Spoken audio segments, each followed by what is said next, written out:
क्या सीखने वाले हैं आज हम लोग? आज हम लोग सीखने वाले हैं मेकिंग मॉडर्न पेरियोडिक टेबल। ठीक है, मतलब मॉडर्न पेरियोडिक टेबल बनाने के लिए सीख रहे हैं। ठीक है ना। तो हमने आपको क्या बताया कि मॉडर्न पेरियोडिक टेबल में कितने ग्रुप होते हैं? 18 ग्रुप होते हैं। कितने ग्रुप होते हैं? 18 ग्रुप होते हैं, 18 वर्ग होते हैं, 18 समूह होते हैं। बात समझ में आया? उसके बाद हमने कहा आपको कि कितने पीरियड होते हैं इसमें?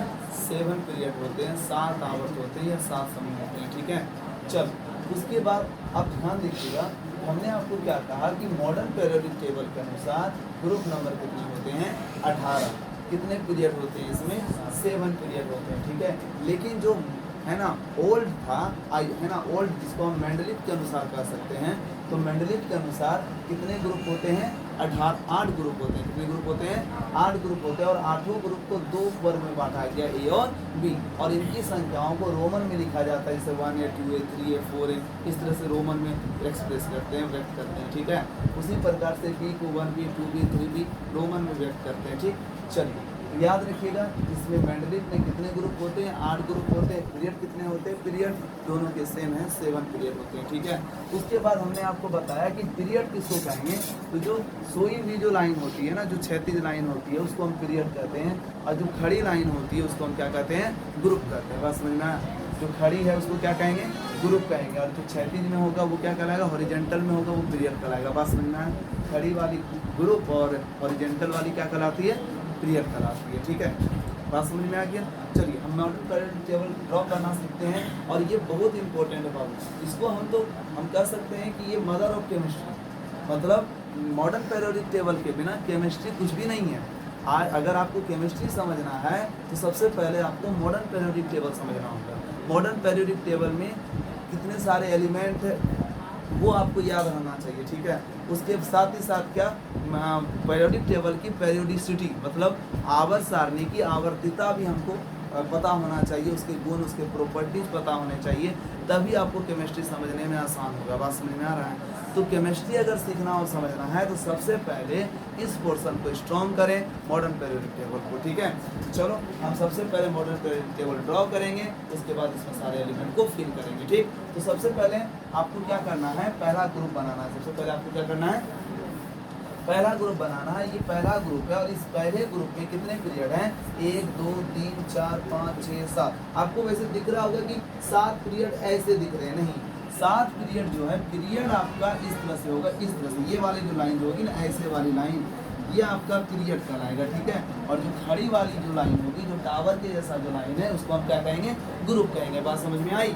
यस, तो पहला ग्रुप हमने बना लिया, इसमें कितने पीरियड बनाए? 7 पीरियड बनाए। ठीक है, दूसरा ग्रुप हमको बनाना है। ठीक है, अब कितना बनाना है? क्योंकि पहला बन गया ना, अब दूसरा ही बनेगा। दूसरा ग्रुप बनता है पहले ग्रुप के पहले पीरियड को छोड़ करके बनता है। हमने क्या कहा? ये पहला ग्रुप बन गया, हमने कहा फिर दूसरा ग्रुप बनाएंगे, ये दूसरा ग्रुप बनेगा, दूसरा ग्रुप बनेगा, ये पहला ग्रुप है ना, पहले ग्रुप के पहले पीरियड को छोड़ करके बनेगा। हम इस पीरियड को छोड़ देंगे, इस बॉक्स को छोड़ देंगे, और फिर जो है ना दूसरा ग्रुप बना लेंगे। तो पहले ग्रुप में 7 पीरियड 7 आवर, तो दूसरे ग्रुप कैसे बने हैं? पहले ग्रुप के पहले पीरियड को छोड़कर बने हैं, अर्थात है ना इसमें कितने पीरियड होंगे? 6 पीरियड होंगे। गुड, इसमें 6 पीरियड होंगे। देख लीजिए, 1 2 3 4 5 और फिर ये 6, ये आपका दूसरा ग्रुप बन गया, है ना। चलिए तीसरा ग्रुप जो बनता है पहले ग्रुप के, है ना, 3 पीरियड को छोड़कर, देख लीजिए तीसरा ग्रुप कैसे बनेगा? पहले ग्रुप के 3 पीरियड को छोड़कर, पहला छोड़ दो, दूसरा छोड़ दो, तीसरा छोड़ दो। ठीक है, 3 पीरियड को छोड़ दिए, अब फिर बनाएंगे कौन सा ग्रुप? हम तीसरा ग्रुप बनाएंगे। देखिए तीसरा ग्रुप बन गया, ये तीसरा ग्रुप बन गया, इसमें कितने पीरियड होंगे? 4 पीरियड होंगे। बात समझ में आया? हमने क्या किया? सबसे पहला ग्रुप बनाया, इसमें 7 पीरियड बनाया, 1 2 3 4 5 6 7। दूसरा ग्रुप बनाया, दूसरा ग्रुप कैसे बनाया? हमने पहले ग्रुप के पहले पीरियड को छोड़कर बनाया, तो हमने 6 पीरियड बना लिया। तीसरा ग्रुप बनाया, तीसरा ग्रुप कैसे बनाया? पहले ग्रुप के 1 2 3 पीरियड को छोड़कर तीसरा बनेगा 3 छोड़कर, तीसरा बनेगा 3 छोड़कर, पहले का 3 छोड़कर। समझ में आ रहा है? चलो ठीक है, तीसरा ग्रुप बना लिए, आप लोग भी बनाइए जल्दी से।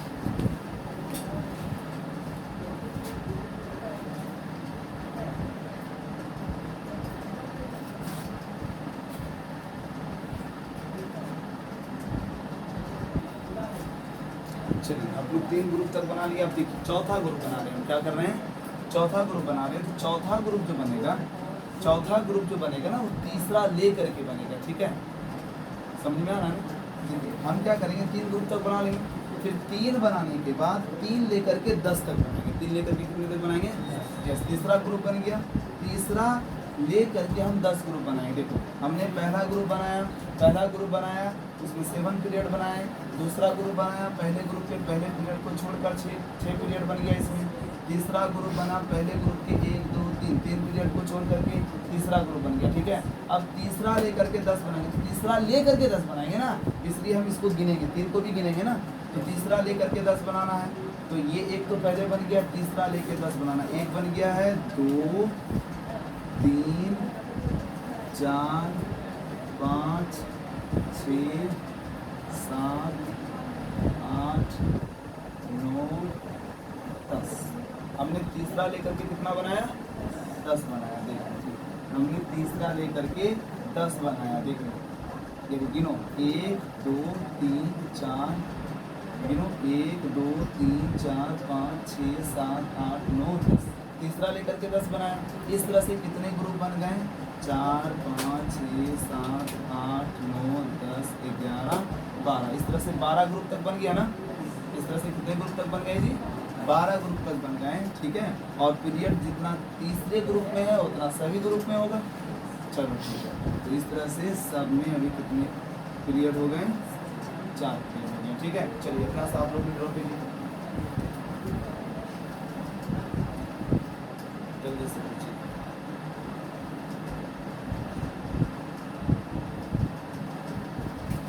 हो गया,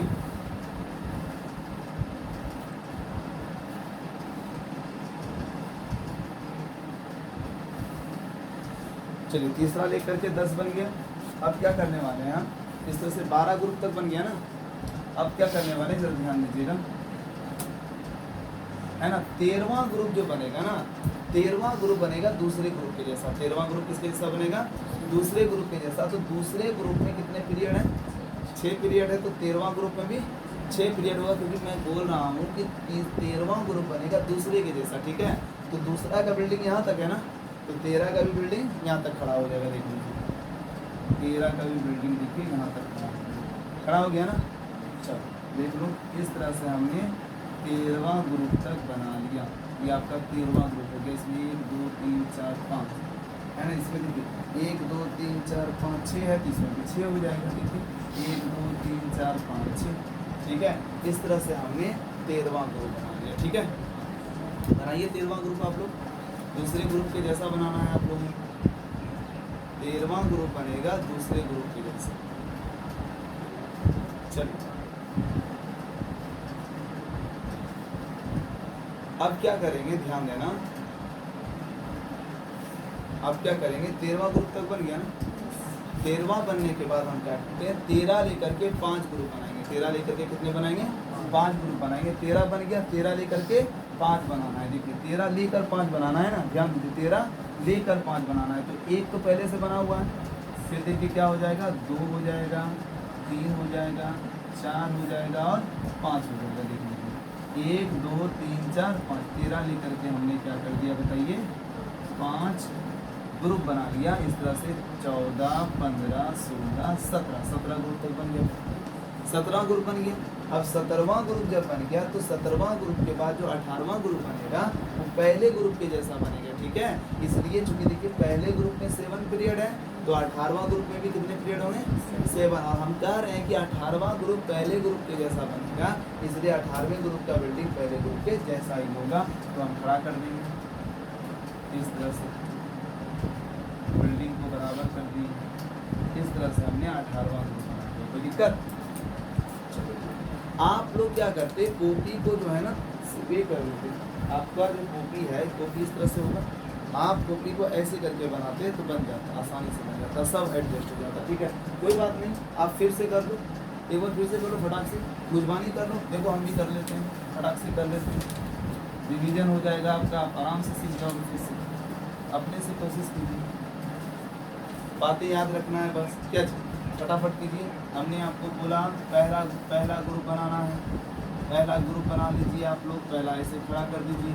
पहला ग्रुप में कितने पीरियड 7, पीरियड 1 2 3 4 5, 1 2 3 4 5 6 और एक बन जाएगा और। इस तरह से हमने 7 पीरियड बना दिया पहले ग्रुप में, ठीक है।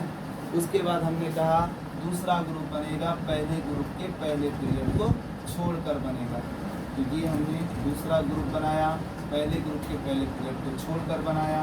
इस तरह से मेरा दूसरा ग्रुप बन गया, लेकिन इसमें 6 पीरियड हुए क्योंकि हमने पहले ग्रुप के पहले पीरियड को छोड़ के बनाया। तीसरा ग्रुप बनेगा पहले ग्रुप के 3 पीरियड को छोड़कर, 1 2 3 कितना तक छोड़ देंगे, फिर बनाएंगे हम तीसरा ग्रुप। इस तरह से तीसरा ग्रुप बन गया, कोई दिक्कत। तीसरा ग्रुप बन गया। उसके बाद हमने कहा 3 लेकर के 10 बनाना है, तो 3 लेकर के 10 बनाएंगे।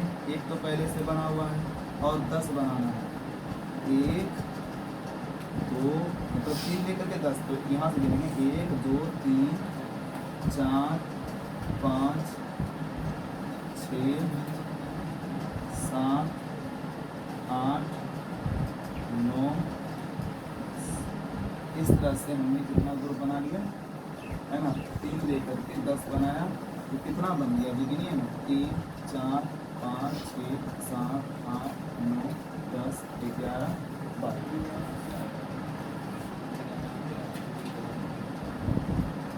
तो हमने 12 ग्रुप तक बना लिया।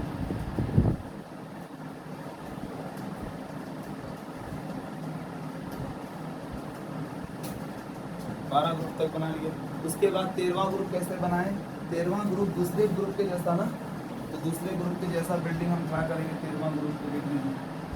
13वां ग्रुप में बनेगा है ना, दूसरे ग्रुप के जैसा बनेगा, तो दूसरे ग्रुप में यहाँ तक बिल्डिंग है, हम इसका बिल्डिंग भी यहाँ तक खड़ा करेंगे, खड़ा कर दिए। इस तरह से मेरा 13वां ग्रुप बनेगा। और 13वां ग्रुप में कितने पीरियड होंगे, 6 पीरियड होंगे, क्योंकि दूसरे ग्रुप में 6 पीरियड है, कोई दिक्कत। फिर 13वां ले करके कितना बनाना बाप, यस 13 ले करके 5 बनाना है, 13 ले करके 5। तो एक पहले से बन गया, फिर ये 2 ये 3 है ना, 4 5 और 1 2 3 4 5, 13 ले करके 5 बन गया, 13 ले करके 5 बन गया। तो इस तरह से कितना ग्रुप बन गया, 14 15 16 17। ये आपका पीरियड, ठीक है। 17 ग्रुप तक बन गया। 17 बनने के बाद 18वां ग्रुप बनेगा पहले ग्रुप के जैसा, तो पहले ग्रुप के बराबर हम बिल्डिंग खड़ा कर देंगे।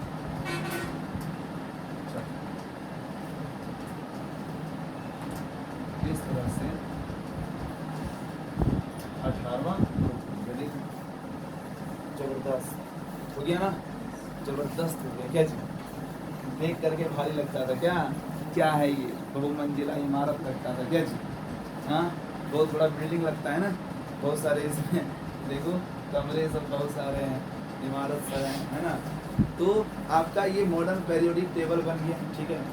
अब इस मॉडर्न पेरियोडिक टेबल को जब आप ड्रॉ करने सीखें, बनाने सीखें, तो अब इनकी बातों को समझेंगे कि इनमें कौन कौन सी बातें हैं, ठीक है, जो बहुत इंपॉर्टेंट है। सबसे पहली बात देख लो,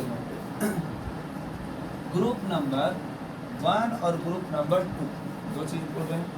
ग्रुप नंबर 1 और ग्रुप नंबर 2, ग्रुप नंबर 1 और ग्रुप नंबर 2 के जो तत्व होते हैं, इन तत्वों को कहा जाता है एस ब्लॉक एलिमेंट। क्या कहा जाता है, एस ब्लॉक एलिमेंट कहा जाता है, एस ब्लॉक के तत्व कहे जाते हैं, ठीक है।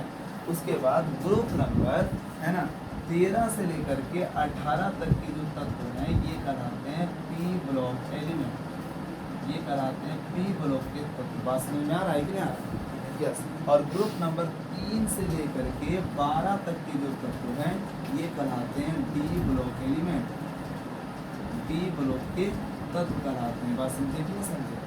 और एक होता है नीचे में, आप लोग देखिएगा इस तरह से होता है ना, इस तरह से नीचे होता है, तो हम इसकी बात नहीं करेंगे। ये एफ ब्लॉक एलिमेंट है ना, इन्हें कहा जाता है एफ ब्लॉक एलिमेंट, ये एफ ब्लॉक एलिमेंट कहलाते हैं। इसमें जो है ना, इसमें 14 ग्रुप होते हैं, 1 2 3 4 5 6 7 8 9 10 11 12 13 14 ग्रुप होते हैं इसमें। और कितने पीरियड होते हैं? 2 ही पीरियड होते हैं। देखिए, एक ऊपर और एक नीचे, 2 ही पीरियड होते हैं। ऊपर वाले को कहते हैं लेंथेनाइट, लेंथेनाइट कहते हैं, और नीचे वाले को कहते हैं एक्टिनाइट। बात समझे कि नहीं? ठीक है, ऊपर वाला लेंथेनाइट, नीचे वाला एक्टिनाइट। ये एफ ब्लॉक के एलिमेंट कहलाते हैं। देखिए, डी ब्लॉक के तत्व को हम संक्रमण तत्व के नाम से भी जानते हैं। हिंदी में इसे हम संक्रमण तत्व कहते हैं, यानी इंटर ट्रांजिशन एलिमेंट, सिर्फ ट्रांजिशन एलिमेंट क्या कहेंगे? Transition element. ये आपका ट्रांजिशन एलिमेंट हो गया। और एफ ब्लॉक एलिमेंट को इनर ट्रांजिशन एलिमेंट कहते हैं, अंतर संक्रमण तत्व, इनर ट्रांजिशन एलिमेंट, अंतर संक्रमण तत्व कहते हैं। लेकिन ये हमारे सिलेबस में है नहीं फिलहाल। अभी हम लोगों को एफ ब्लॉक एलिमेंट का तो नॉलेज लेना नहीं है, सिर्फ हम नॉलेज लेंगे एस ब्लॉक के तत्व का, पी ब्लॉक के तत्व का और डी ब्लॉक के तत्व का, है ना। क्लास 12th में कुछ बातें एफ ब्लॉक से है तो उसको हम आगे पढ़ेंगे, लेकिन 11th में एस पी इतना ही पढ़ेंगे और कुछ डी के बारे में पढ़ेंगे। ठीक है, तो चलो, तो बातें समझ में आ गई। ग्रुप नंबर 1 और ग्रुप नंबर 2 के तत्व को क्या कहते हैं? एस ब्लॉक के तत्व कहते हैं। ग्रुप नंबर 13 से लेकर के 18 तक के तत्व पी ब्लॉक के तत्व कहलाते हैं, और 3 से लेकर के 12 तक के तत्व, है ना, डी ब्लॉक के तत्व कहलाते हैं। बात समझ में आए? अब तुम कहोगे कि इसे हम ग्रुप नंबर 1 और ग्रुप नंबर 2 के तत्व को हम एस ब्लॉक का ही तत्व क्यों कहते हैं? हम इन्हें एस ब्लॉक का ही तत्व क्यों कह रहे हैं? तो इसके पीछे का रीजन समझिए। हमने आपको पढ़ाया था ना, हमने आपको पढ़ाया था पावर प्रिंसिपल, इलेक्ट्रॉनिक विन्यास निकालने के लिए बताया था ना। तो जैसे कि मान लीजिए कि सोडियम का परमाणु क्रमांक 11 है, इसका इलेक्ट्रॉनिक विन्यास 1s2 2s2, है ना, 2p6 3s1, है ना। समझ में आ रहा है कि नहीं?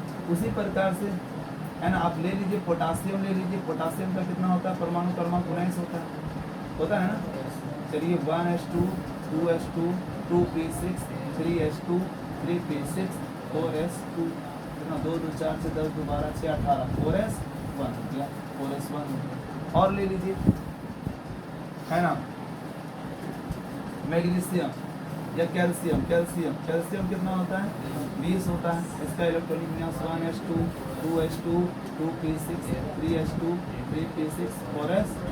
आप लोग को पता है ना, ये सब आता है ना इलेक्ट्रॉनिक विन्यास निकालने के लिए। अच्छा, कैल्शियम हो गया। उसके बाद आप ले लीजिए मैग्नीशियम, ले लीजिए। मैग्नीशियम का परमाणु क्रमांक 12 होता है। चलो ठीक है, देखो मैग्नीशियम का परमाणु क्रमांक 12, इलेक्ट्रॉनिक विन्यास 1s2 2s2 2p6 3s2। अब समझो बात क्या हम क्यों कहते हैं, इसके बारे में बात करेंगे। ठीक है, चलो, जैसे कि और ले लीजिए आप P4 फास्फोरस ले लीजिए। फास्फोरस का परमाणु क्रमांक 15, 1s2 2s2 2p6 3s2 और बोलिए 3p6 और बोलिए 2 2 4 से 10 2 12 3p3 15 ना। यस, ठीक है। और ले लीजिए आप, है ना, ऑक्सीजन ले लीजिए। ऑक्सीजन का परमाणु क्रमांक 8, 1s2 2s2 2p6 2 2 4 और P4 4। तुम लोगों को हम ये इसलिए बता रहे हैं ताकि हम बता सकें कि, है ना, इसे ग्रुप नंबर 1 और ग्रुप नंबर 2। देखो, ग्रुप नंबर 1 में ये सब डिब्बा में बॉक्स में रहेगा कौन भाई? ये सब बॉक्स में रहेगा कौन? आप लिखिएगा, हम रहेंगे। तब किसके लिए ये बनाया गया? एलिमेंट के लिए ना, तत्व के लिए बनाया गया ना। तो इसमें तत्व रहेंगे। क्या कौन रहेंगे? तत्व रहेंगे। तो जैसे कि ग्रुप नंबर 1 के जितने भी तत्व हैं, उन तत्वों को हम एस ब्लॉक का तत्व कह रहे हैं। ग्रुप नंबर 2 में जितने भी तत्व भरे जाएंगे, यहाँ तत्व यहाँ तत्व यहाँ तत्व यहाँ एलिमेंट यहाँ सब में एलिमेंट भरा जाएगा। तो ग्रुप नंबर 1 और ग्रुप नंबर 2 में जितने भी एलिमेंट भरे जाएंगे, उन एलिमेंट को ये ना हम एस ब्लॉक एलिमेंट कह रहे हैं।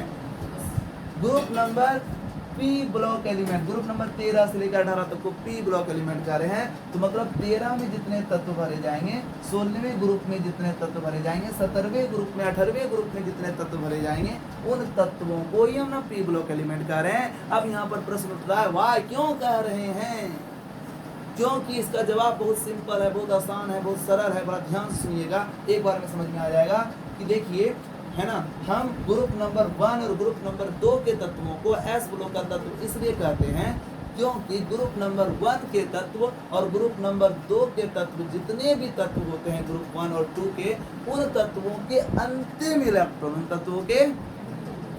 तत्वों के अंतिम इलेक्ट्रॉन एस कक्षक में भराते हैं। किस कक्षक में भराते हैं? एस कक्षक में भराते हैं। आपको बताया गया है, हमने आपको पढ़ाया है कि परमाणु की संरचना गोलाकार होती है। परमाणु में क्या होते हैं? नाभिक होते हैं। नाभिक अत्यंत भारी धनावेशित कण होता है जिसके चारों ओर, है ना, बहुत सारे वृत्तीय पथ होते हैं। इन वृत्तीय पथ में इलेक्ट्रॉन क्या करते हैं? घूमते रहते हैं, चक्कर लगाते रहते हैं, है ना, समझे कि नहीं समझे? और इन वृत्तीय पथ को हम क्या कहते हैं? ऊर्जा स्तर कहते हैं, एन कहते हैं, एनर्जी लेवल कहते हैं। बात समझ में आया? ऊर्जा स्तर कहते हैं कि नहीं कहते हैं? यस, कहते हैं ना, यस। एनर्जी लेवल कहते हैं, ऊर्जा स्तर कहते हैं, इसे हम सेल भी कहते हैं, ये सेल कहलाता है। इसे हम ऑर्बिट भी कहते हैं। बात समझे कि नहीं समझे?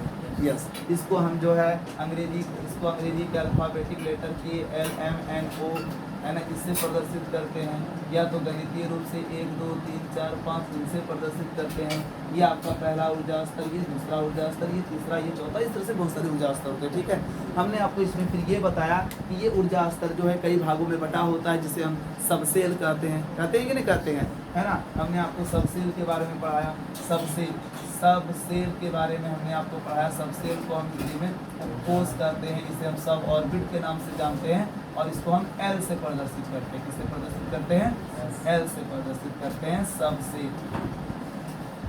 चलिए, इसको एल से प्रदर्शित करते हैं। हमने आपको बताया था कितने सबसेल है ना, 4 सबसेल है, एस, पी, डी और एफ। कितने सबसेल है? 4 सबसेल है। बात समझ में आ रहा है? हमने कहा परमाणु के भीतर नाभिक होता है, नाभिक के चारों ओर कई वृत्ताकार पथ होते हैं जिसमें इलेक्ट्रॉन चक्कर लगाते रहते हैं।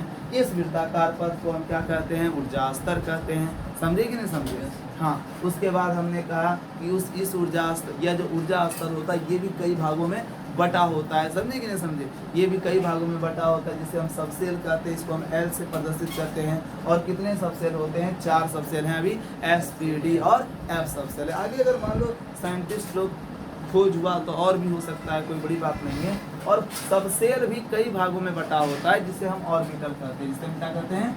ऑर्बिटल कहते हैं। ऑर्बिटल हिंदी में इसको हम कक्षक कहते हैं, इसे एम से प्रदर्शित करते हैं। ठीक है, समझे कि नहीं समझे? तो एस सबसेल जो है ना, काफी छोटा होता है, क्योंकि ये प्रथम ऊर्जा स्तर का होता है। तो प्रथम ऊर्जा स्तर खुद छोटा है। देखिए इसकी त्रिज्या कितनी है, कितना छोटा प्रथम ऊर्जा स्तर है, फिर बड़ा होते गया, बड़ा होते गया। ऊर्जा स्तर की जो त्रिज्या है वो लगातार बढ़ते जा रही है। ठीक है, तो चूंकि प्रथम ऊर्जा स्तर काफी छोटा होता है, इसलिए प्रथम ऊर्जा स्तर में एक ही सबसेल होते हैं, जिसका नाम क्या है? एस। दूसरे ऊर्जा स्तर जो होते हैं वो थोड़ा बड़े होते हैं, उसका नाम, दूसरे ऊर्जा स्तर जो है थोड़ा बड़े होते हैं, उसमें जो सबसेल होता है। तो प्रथम ऊर्जा स्तर में एक ही सबसेल एस होता है, दूसरे ऊर्जा स्तर में 2 सबसेल होते हैं, एस और पी। तीसरे में एस, पी, डी, चौथे में एस, पी, डी और एफ, फिर इस तरह से 5वें में भी एस, पी, डी, एफ। अभी तक 4 ही सबसेल है, तो सब में एस, पी, डी, एफ ही चलेगा 4 के बाद। समझ में आ रहा है ना? 4 से। ठीक है, उसके बाद हम बता रहे हैं ऑर्बिटल के बारे में। क्योंकि प्रथम ऊर्जा स्तर छोटा है, इसमें एक सबसेल है, वो एस सबसेल है इसमें। और एस सबसेल में ऑर्बिटल भी क्या होगा? कम ही होगा ना। छोटा घर में तो कम ही लोग रहेंगे ना जी, बड़ा घर में ज़्यादा लोग हटेंगे। क्या? ज़्यादा लोग रहेंगे। तो एस सबसेल चूंकि छोटा है, इसलिए उसमें एक ही खाली कमरा होता है, जिसे हम ऑर्बिटल कहते हैं। एक खाली कमरा हो, एक ऑर्बिटल हो। पी सबसेल है ना, पी सबसेल जो है, पी सबसेल में 3 ऑर्बिटल होते हैं। कितने ऑर्बिटल होते हैं? 3 ऑर्बिटल होते हैं, 3 खाली कमरा होते हैं। क्या चीज? फिर डी सबसेल है, डी सबसेल में कितने ऑर्बिटल होते हैं? 5 ऑर्बिटल होते हैं, मतलब 5 खाली कमरा होते हैं। और एफ सबसेल में जो है 7 खाली कमरा होता है। 1 2 3 4 5 6 7 खाली कमरा होता है, 7 ऑर्बिटल होता है। बात समझ में आया? यस। तो एस सबसेल में 1 ऑर्बिटल, पी सबसेल में 3 ऑर्बिटल, डी सबसेल में 5 ऑर्बिटल और एफ सबसेल में 7 ऑर्बिटल होते हैं। बात समझे कि नहीं समझे? मतलब देखिए एस सबसेल में 1 ऑर्बिटल है, उसके बाद प्रत्येक ऑर्बिटल जो है 2-2 बढ़ते जा रहा है। 2-2 क्या होते जा रहा है?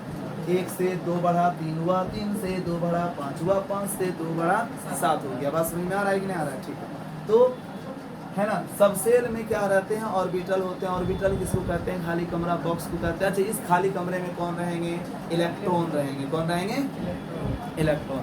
तो हमने आपको बताया था कि इलेक्ट्रॉन की जो गति होती है, इलेक्ट्रॉन की जो गति होती है, इलेक्ट्रॉन की गति वो दो प्रकार से होती है। एक होती है ऑर्बिट मोशन, एक क्या होती है जी, ऑर्बिट मोशन, जिसको हम चक्रण गति कहते हैं। दूसरा होता है स्पिन मोशन, जिसको हम क्या कहते हैं, सॉरी, ऑर्बिट मोशन परिक्रमण गति, स्पिन मोशन चक्रण गति कहलाता है। स्पिन मोशन भी दो प्रकार के होते हैं, एक होता है क्लॉकवाइज और दूसरा होता है एंटी क्लॉकवाइज। बड़ा ध्यान से सुनिएगा, एंटी क्लॉकवाइज।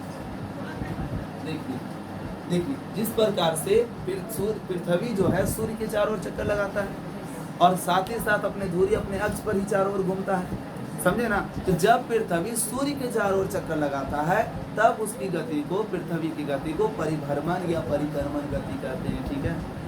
साथ ही साथ पृथ्वी अपने धुरी अपने अक्ष पर ही घूमता है, इस गति को हम उसका चक्रण गति कहते हैं। बात समझ में आया। पृथ्वी जब सूर्य के चारों तरफ चक्कर लगाती है तो क्या बदलते हैं, साले बदलते हैं कि नहीं बदलते हैं, ऋतु में बदलते हैं ना। यस, 2022 से 23 आ जाता है, 24 से 25 आ जाता है। लेकिन जब पृथ्वी अपने धुरी पर घूमती है, अपने अक्ष पर ही घूमती है, तब उसके कारण से क्या होता है, दिन और रात बदलते हैं। क्या जी, अभी दिन है फिर कल रात हो जाएंगे, फिर ऐसे ही चलता रहता है, रात दिन, है ना। तो याद रखिएगा क्या बातें हुई। जिस प्रकार से पृथ्वी की गति होती है उसी प्रकार से इलेक्ट्रॉन की गति होती है। एक ऑर्बिट मोशन, एक स्पिन मोशन। ऑर्बिट मतलब परिक्रमण गति, स्पिन मोशन मतलब चक्रण गति। स्पिन मोशन दो प्रकार के हुए, एक क्लॉकवाइज और दूसरा क्या, एंटी क्लॉकवाइज, है ना। मतलब क्लॉकवाइज मतलब होता है कि घड़ी की सुई के दिशा में घूम रहा है, घड़ी की सुई के दिशा में घूम रहा है तो क्लॉकवाइज, और घड़ी के सुई के विपरीत दिशा में घूम रहा है तो एंटी क्लॉकवाइज। और जब इलेक्ट्रॉन घड़ी की सुई की दिशा में घूमता है अर्थात क्लॉकवाइज घूमता है तो उसका तीर ऊपर की ओर होता है। लेकिन जब, है ना, घड़ी की सुई के विपरीत दिशा में घूमता है तब उसको हम तीर को नीचे की ओर दर्शाते हैं। बात समझ में आया। क्लॉकवाइज में तीर को उधर ऊपर की ओर, एंटी क्लॉकवाइज में क्या होता है, तीर नीचे की ओर। बात समझे कि नहीं, इस तरह से हम दर्शाते हैं, ठीक है। और इस ऑर्बिटल में जो आप देख रहे हो खाली कमरा, इस खाली कमरा में इलेक्ट्रॉन ही रहता है। कौन रहता है, इलेक्ट्रॉन रहता है, समझे ना। तो सभी खाली कमरे में अर्थात सभी ऑर्बिटल में इलेक्ट्रॉन पहले क्लॉकवाइज भराता है। कैसे भराता है, क्लॉकवाइज भराता है, एक एक करके इलेक्ट्रॉन भराता है। बात समझ में आया। और जब इलेक्ट्रॉन क्लॉकवाइज फिल हो गया है, एक एक करके इलेक्ट्रॉन भरा गया है, उसके बाद अब कोई खाली कमरा नहीं बचा है भरने के लिए, तब होगा इलेक्ट्रॉनों का युग्मन। क्या होगा, इलेक्ट्रॉनों का युग्मन। बात समझे। जैसे कि मान लीजिए कि एस, जैसे कि पी ऑर्बिटल है, पी में हमको भाई 4 इलेक्ट्रॉन भरना है। पी में कितने इलेक्ट्रॉन भरना है, देखिए अब हम आपको बता रहे हैं कि एक खाली कमरा में ना, एक खाली कमरा में एक ऑर्बिटल में अधिकतम इलेक्ट्रॉनों की संख्या 2 ही होती है। कितनी होती है, 2। अर्थात कितने इलेक्ट्रॉन रहेंगे, एक ऑर्बिटल में 2 इलेक्ट्रॉन रहेंगे। एस ऑर्बिटल में कितने इलेक्ट्रॉन रहेंगे, तब 2। क्यों, क्योंकि एस ऑर्बिटल में एक ही खाली कमरा है। जब एस ऑर्बिटल में एक ही खाली कमरा, और हम कह रहे हैं कि एक ऑर्बिटल में अधिकतम इलेक्ट्रॉनों की संख्या कितनी होती है, 2 होती है। अर्थात एक ऑर्बिटल में 2 ही इलेक्ट्रॉन भराएंगे, एक क्लॉकवाइज और दूसरा एंटी क्लॉकवाइज, ऐसे इलेक्ट्रॉन भराते हैं, ठीक है। चलो, तो क्या बताया हमने, एस सबसेल में एक ही ऑर्बिटल है, और एस सबसेल में जब एक ही ऑर्बिटल, और हम कह रहे हैं कि एक ऑर्बिटल में 2 इलेक्ट्रॉन होता है, तो एस सबसेल में एक ही ऑर्बिटल है, तो एस सबसेल में अधिकतम इलेक्ट्रॉनों की संख्या कितनी होगी, 2 होगी ना, अधिकतम 2 होगी ना, क्योंकि इसमें एक ही खाली कमरा, और एक खाली कमरा में अधिक से अधिक कितने इलेक्ट्रॉन, 2 इलेक्ट्रॉन। तो एस सबसेल में अधिकतम इलेक्ट्रॉन की संख्या 2। पी सबसेल है, कितने सबसेल है, पी सबसेल है। कौन सा सबसेल है, पी सबसेल है। और हमने कहा कि एक ऑर्बिटल में अधिकतम इलेक्ट्रॉनों की संख्या कितनी होती है, 2 होती है। तो पी सबसेल में कितने ऑर्बिटल हैं, 3 ऑर्बिटल है, अधिकतम इलेक्ट्रॉनों की संख्या कितनी होगी, 6 होगी। पी सबसेल में इलेक्ट्रॉनों की संख्या 6 हो गई। हमने कहा एक खाली कमरा में एक ऑर्बिटल में अधिकतम इलेक्ट्रॉनों की संख्या कितनी होती है, 2 होती है। चूंकि डी सबसेल में कितने ऑर्बिटल हैं, 5 ऑर्बिटल हैं, तो अधिकतम इलेक्ट्रॉनों की संख्या कितनी होगी, 10 होगी। तो डी में अधिकतम इलेक्ट्रॉनों की संख्या 10। एफ सबसेल है ना, एक ऑर्बिटल में 2 इलेक्ट्रॉन अधिक, यहाँ पर 5 कितने ऑर्बिटल है, 7 ऑर्बिटल है, तो अधिकतम इलेक्ट्रॉनों की संख्या 14। याद रखिएगा, एस सबसेल में अधिक से अधिक 2 इलेक्ट्रॉन भरे जा सकते हैं, उससे अधिक नहीं, कम भरे जाएंगे लेकिन अधिक नहीं। पी सबसेल में 6 इलेक्ट्रॉन भरे जा सकते हैं, उससे अधिक नहीं। बी में 7, डी में 10 इलेक्ट्रॉन भरे जा सकते हैं अधिकतम, और एफ सब सेल में अधिकतम इलेक्ट्रॉनों की संख्या कितनी हो सकती है? 14 हो सकती है। बात समझ में आया? और प्रत्येक ऑर्बिटल में कितने इलेक्ट्रॉन होते हैं? 2 इलेक्ट्रॉन होते हैं। प्रत्येक ऑर्बिटल में कितने इलेक्ट्रॉन होते हैं? 2 इलेक्ट्रॉन होते हैं। बात समझ में आ रहा है? चलिए ठीक है।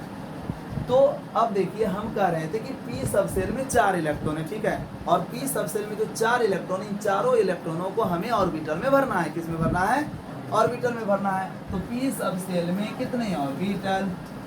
3 ऑर्बिटल। क्या जी? 3 ऑर्बिटल ना। और इसमें हमको कितने इलेक्ट्रॉन भरने हैं? 4 इलेक्ट्रॉन भरने हैं। तो 4 इलेक्ट्रॉन भरेंगे कैसे? तो पहले जो इलेक्ट्रॉन भराएगा वो पहले कक्षक से भराएगा, ठीक है। इलेक्ट्रॉन पहले कक्षक से भराना शुरू हो जाता है, ठीक है, और इलेक्ट्रॉन पहले क्लॉकवाइज भराता है, एक एक करके इलेक्ट्रॉन भराता है, लेकिन पहले कैसे भराता है? क्लॉकवाइज। मतलब इस ऑर्बिटल में इलेक्ट्रॉन पहले ऐसे भराएगा क्लॉकवाइज, तीर ऊपर की ओर ना। हमने क्या कहा?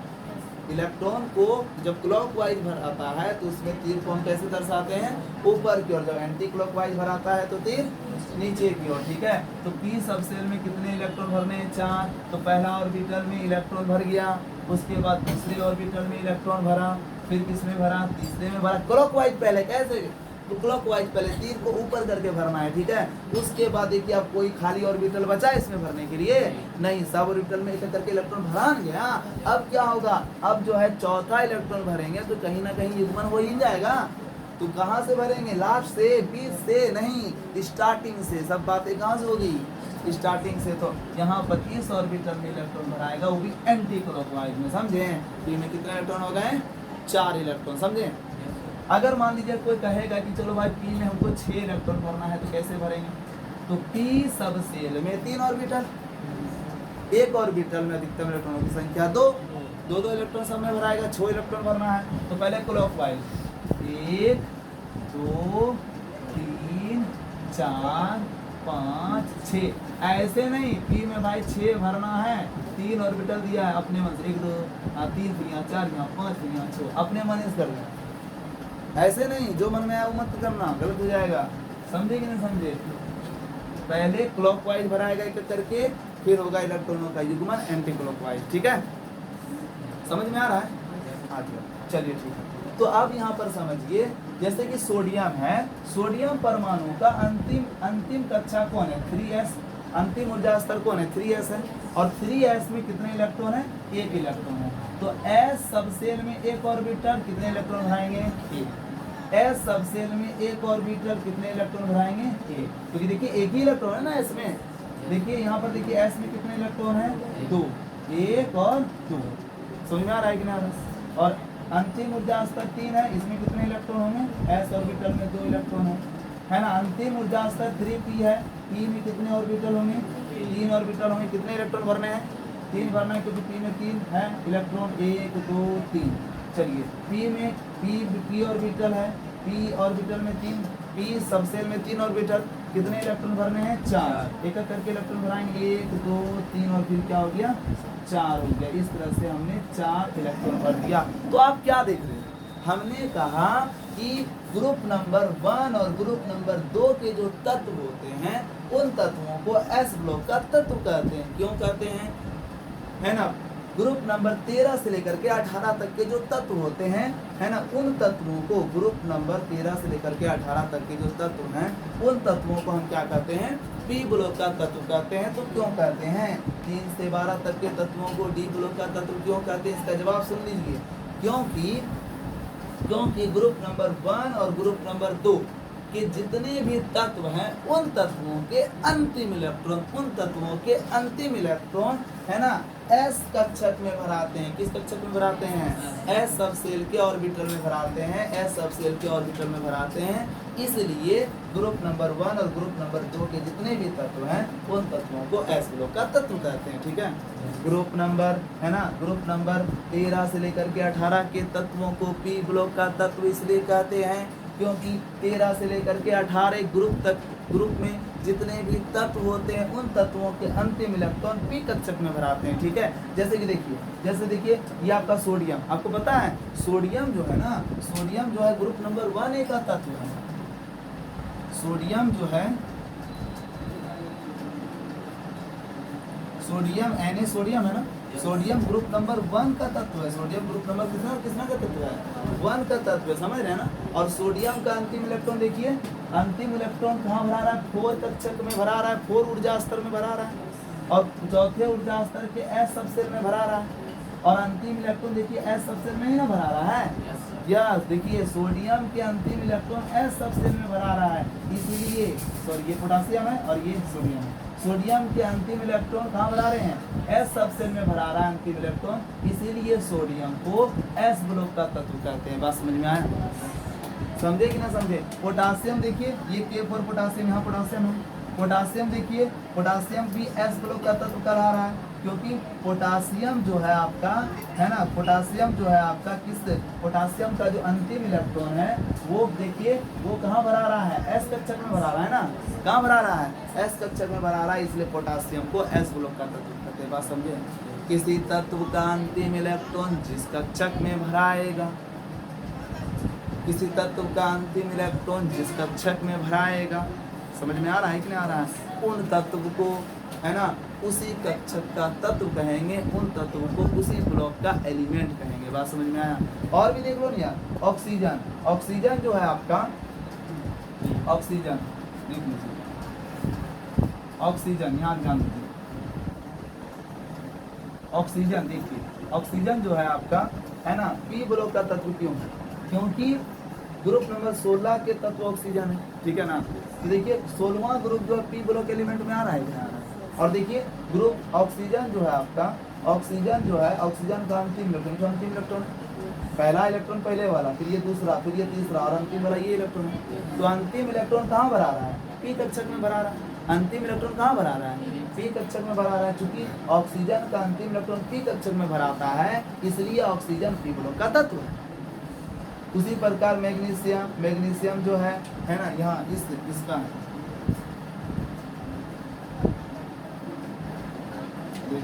मैग्नीशियम, ये मैग्नीशियम है आपका।